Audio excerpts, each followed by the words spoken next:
नमस्कार, आप हैं बिहार संवाददाता के साथ और मैं हूं Manoj Chaturvedi. Lions district governor का चुनाव होने वाला है। बिहार से करीब 5000 जो हैं मेंबर जो हैं इस चुनाव में भाग ले रहे हैं। पूरे बिहार से मेंबर यहां पहुंचे हुए हैं। कल शाम को चुनाव होगा इसका। हमारे साथ डिस्ट्रिक्ट गवर्नर के कैंडिडेट जो खड़े हैं प्रदीप खेतान, उनसे मैं पूछ लेता हूं कि पूरे चुनाव की प्रक्रिया क्या है और कैसे ये चुनाव होता है। प्रदीप जी, क्या प्रक्रिया है डिस्ट्रिक्ट गवर्नर के चुनाव में? देखिए, जिला 322 जो हमारा एक लायंस का एक जिला है, जिसमें पूरे बिहार और झारखंड के कुछ हिस्से आते हैं और बिहार के कुछ हिस्से हमारे झारखंड में जाते हैं। और इसकी प्रक्रिया होती है कि क्लबों में जो सदस्य होते हैं उसकी सदस्यों की संख्या के आधार पर हमारा जो एसोसिएशन है, हमारी जो एसोसिएशन है वो उस पर वोट निर्धारित करती है। तो लगभग ये मान के चलें कि 15 मेंबर अगर हमारे क्लब में हैं तो 1 वोट होता है, 20 पर 2 वोट होता है, 25 पर फिर इसी तरह से वो जैसे जैसे मेंबर की संख्या जिस क्लब में जितनी ज़्यादा रहती है उसी हिसाब से वो वोटिंग की संख्या रहती है उस क्लब की। और टोटल हमारे बिहार में लगभग जो हमारा 322 लायंस का जो जिला है, लगभग उसमें अभी के समय में 440 से लगभग 450 वोट हैं। 450 वोट हैं। लायंस डिस्ट्रिक्ट गवर्नर का ये जो चुनाव हो रहा है, करीब लायंस में 150 क्लब हैं आज के दिन में। हाँ। आज के दिन में तो क्या वो 150 क्लब के ही मेंबर भाग लेते हैं जिसकी पूरी संख्या 5000 पहुंचती है? जी बिल्कुल, आपने बिल्कुल सही कहा कि जो आज हमारे जिला 322 में 150 क्लबें हैं, उसी के मेंबर ही इसमें भाग लेते हैं। हाँ, वोटिंग में। जी, अब अगले सवाल पे आते हैं। इतना बड़ा आयोजन, राज्य सरकार का ज्ञान भवन, पूरा खर्चा कहाँ से आता है? ये खर्चा मेंबर जो सदस्य होते हैं हमारे लायंस क्लब के, वो अपने पास से इसको वहन करते हैं। जो हम लोग रजिस्ट्रेशन फीस रखते हैं वो रजिस्ट्रेशन फी के माध्यम से ये पूरा खर्चा वहन होता है। रजिस्ट्रेशन फी क्या है, कोई फिक्स होती है या नहीं? वो जो कमेटी है हमारे डिस्ट्रिक्ट गवर्नर की, जो वर्तमान हमारे डिस्ट्रिक्ट गवर्नर हैं लायन मधेश्वर जी, जो आरा से बिलोंग करते हैं, उनकी जो कैबिनेट है, उनकी जो कमेटी है वो डिसीजन करती है। पहले खर्चा का आकलन किया जाता है, उसके बाद वो उनकी जो कैबिनेट है, कमेटी है, डिसाइड करती है कि कितना खर्च आएगा और कितना हम लोग इसको मूल्य निर्धारण करें, ताकि ज़्यादा से ज़्यादा संख्या में लोग, बहुत ज़्यादा भी नहीं हो, बहुत कम भी नहीं हो, और ताकि ज़्यादा से ज़्यादा लोग इसमें भाग ले सके, ज़्यादा से ज़्यादा मेंबर इसका लाभ उठा सके। एक फेलोशिप प्रोग्राम होता है एक तरह से। वोटिंग तो है ही, प्लस 4000-5000 सदस्य जो पूरे बिहार से जुटते हैं, एक मिलना जुलना, एक फेलोशिप प्रोग्राम की तरह, एक पर्व की तरह ये हम लोग 2 दिन इसको मनाते हैं। प्रदीप जी, कुछ पास्ट गवर्नरों ने कहा कि इंटरनेशनल जो है वो हमेशा कहता है कि आप मुझे प्रोजेक्ट दीजिए, वैसे प्रोजेक्ट दीजिए जो भारत में कामयाब हो। आप मुझे 25 रुपया देंगे, मैं आपको 75 रुपया दूंगा। लेकिन पटना डिस्ट्रिक्ट जो आपका चुनाव ये हो रहा है, आप लोग प्रोजेक्ट ही नहीं दे पाते हैं। आखिर कारण क्या है इसका? देखिए, मैं इसमें कुछ ज़्यादा टिप्पणी नहीं करूँगा, क्योंकि मैं उस लेवल पर अभी नहीं पहुँचा हूँ कि मैं आपको ये बता सकूँ कि जो हमारी फाउंडेशन है लायंस क्लब इंटरनेशनल फाउंडेशन, जिसके तहत हम लोगों को सोशल कॉज करने के लिए फ़ंड आता है, तो वो क्या कारण है कि हम लोग ज़्यादा से ज़्यादा फ़ंड नहीं ले पाते हैं। मैं जब उस लेवल तक पहुंचूंगा तो इसके बारे में आपको ज़रूर क्लियर करूंगा कि क्या कारण है जिसके कारण से हम फंड नहीं ले पाते हैं। प्रदीप जी, आपने कहा कि फंड नहीं ले पाते, प्रोजेक्ट आप बनाइएगा तब ना आपको इंटरनेशनल फाउंडेशन जो लायंस क्लब का है वो आपको फंड देगा। आप तो प्रोजेक्ट ही नहीं बना पाते हैं। आप लोग, बिल्कुल आपकी कहना सही है कि क्यों कहीं ना कहीं इसमें क्लबों को जागरूक करने की ज़रूरत है, क्योंकि लायंस क्लब इंटरनेशनल कभी भी आपको ज़मीन, हॉस्पिटल बनाने के लिए, ज़मीन खरीदने के लिए पैसे नहीं देता है। वो आपको इक्विपमेंट्स, औजार खरीदने के लिए आपने एक हॉस्पिटल बनाया तो उसके लिए आपको उसमें हॉस्पिटल, मान लिया डायलिसिस सेंटर बनाया तो डायलिसिस मशीन के लिए पैसा देगा। आपने विजन सेंटर बनाया तो उसमें आँख जांच करने वाली जो मशीनें होती हैं और मोतियाबिंद के लिए ऑपरेशन करने के लिए जो मशीनें होती हैं उसके लिए फंड देगा।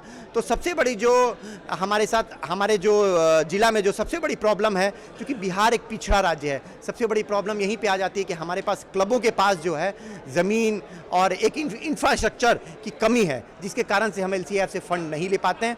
और कुछ जागरूकता की भी कमी है, क्लबों को जागरूक नहीं किया जा रहा है कि जिस कारण से हम कैसे LCIF से हम फंड ले सकें। प्रदीप जी, और भी बातें हैं।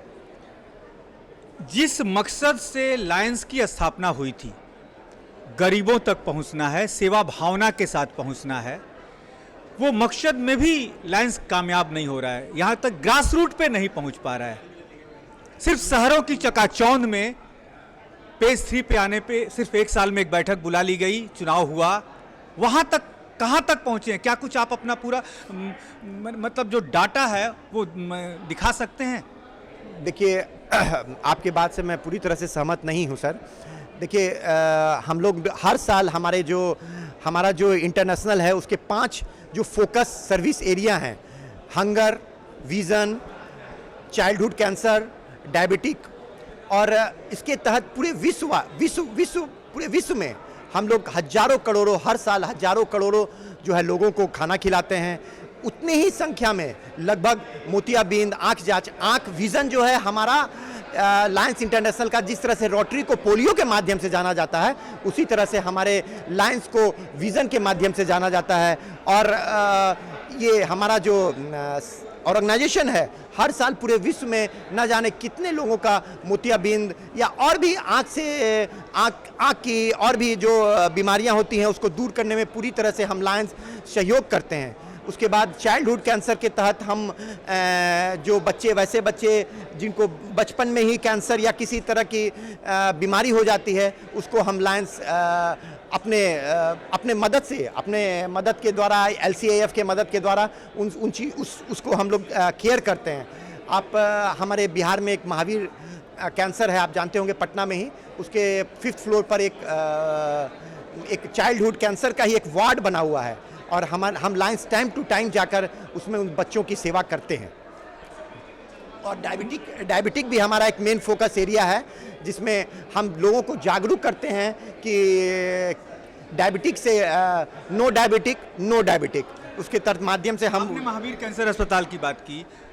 पटना में सबसे पहले प्लाज्मा से लेकर ब्लड को जो अलग किया जाता है, सबसे पहले ब्लड बैंक लायंस का वहाँ खुला। क्या कभी आपने जाके देखा है? आपके एक्स जो डिस्ट्रिक्ट गवर्नर हैं जाके देखते हैं कि मशीन सही से चल रही है कि नहीं, ब्लड जो है वो सही ज़रूरतमंद को ही मिलता है या नहीं? क्योंकि मशीन तो आप दे दिए। देखिए, हम महावीर कैंसर में जो हमारा लायंस क्लब इंटरनेशनल फाउंडेशन का जो ब्लड बैंक चलता है, वो हमारे डिस्ट्रिक्ट 322E का एक बहुत ही मेगा प्रोजेक्ट रहा है और आज भी कार्यरत है।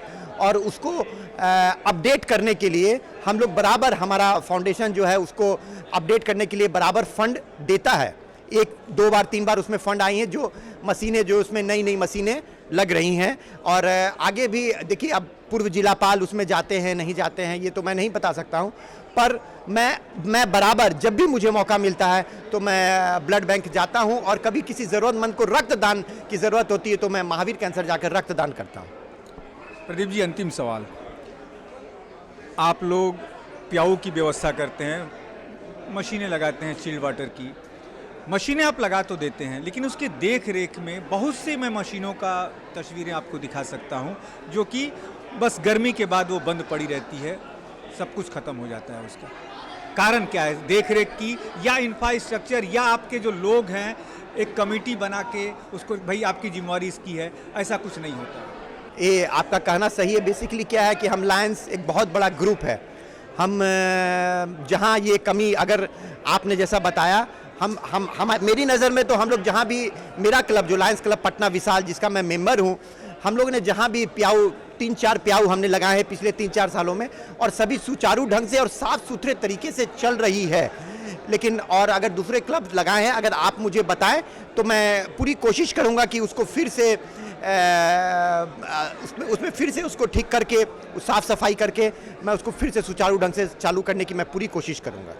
यदि प्रदीप जी जीत के आते हैं, डिस्ट्रिक्ट गवर्नर बन के आते हैं, उनका मोटो क्या होगा आने वाले 1 साल? जैसा कि आपने पूर्व में जो बताया कि LCIF से फंड लेने में लोग LCIF देने को तैयार है, फिर भी हम फंड नहीं ले पाते हैं, तो मेरी ये सबसे बड़ी प्राथमिकता रहेगी कि मैं अपने जिला 322E को ज़्यादा से ज़्यादा LCIF से फंड दिला सकूं और क्लबों को जागरूक कर सकूं, बता सकूं कि अगर आपके पास ज़मीन है, अगर आपके पास इंफ्रास्ट्रक्चर है, तो आप ज़्यादा से ज़्यादा LCIF के माध्यम से कैसे फंड लेकर एक सेवा के मंदिर का विस्तार करें। बहुत बहुत धन्यवाद प्रदीप जी। तो ये थे प्रदीप खेतान, डिस्ट्रिक्ट गवर्नर के चुनाव में कैंडिडेट हैं। अब देखना ये होगा कि संगीता नंदा और प्रदीप खेतान में करीब 5000 लोग वोटिंग करेंगे। 150 क्लब, लायंस के अंदर जो 150 क्लब आते हैं उनके सभी मेंबरान हैं।